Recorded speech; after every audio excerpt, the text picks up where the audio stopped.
Hello everyone, today we will talk about how to fix or how to solve the problem of server error on Bumble app. To know how to fix or how to solve the problem of server error on Bumble app, you should just go to settings. In the first, you can go to the window of apps and you can click on Bumble app. Then you can click on first stop and you can click OK. After that, you'll enter to the window of storage. Then you can click on clear cache. You can click on clear cache, but don't click clear data because that can delete your account.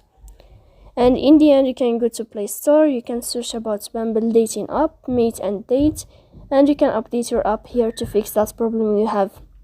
So please don't forget to support us by like and subscribe. See you next time in another video. And thank you for your attention and your watching.